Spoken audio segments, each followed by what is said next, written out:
Hello everyone, good morning, welcome back to a new blog. তো সকালে ঘুম থেকে উঠে আমি পড়ছি ইতিহাস। আগের দিন যে চ্যাপ্টারটা পড়ছিলাম সেটা আজকে কমপ্লিট করে নেব।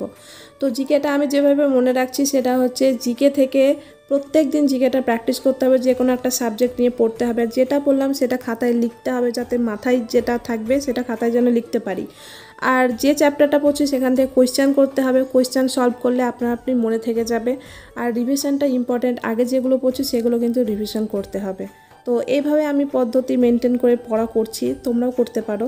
তো তারপর চা খেয়ে আমি এখন পড়ছি ইংরেজি থেকে আমি ওয়ান ওয়ার্ড সাবস্টিটিউশনগুলো পড়ে নিচ্ছি। আজকে করছিলাম QRST সিরিজটা। যেহেতু ইংরেজি মনে রাখাটা একটু টাফ, কেননা আমার আগে মনে হতো ইংরেজিটা সহজ, অঙ্কটা একটু কঠিন, কিন্তু এখন আমার চিন্তাধারাটা পাল্টে গেছে, ইংরেজিটাই কঠিন মনে হয় এখন। তো এটা মনে রাখার জন্য রোজ আমাদের ইংরেজিটা রাখতেই হবে। আর আগের দিন আমি অ্যাডজেক্টিভটা করেছিলাম, সেখান থেকে 28টা কোয়েশ্চেন করেছিলাম, আর আমি বাকিটা আজকে করে নিচ্ছি। তো কোয়েশ্চেন করলে চ্যাপ্টারটা মনে থেকে যায় সহজেই।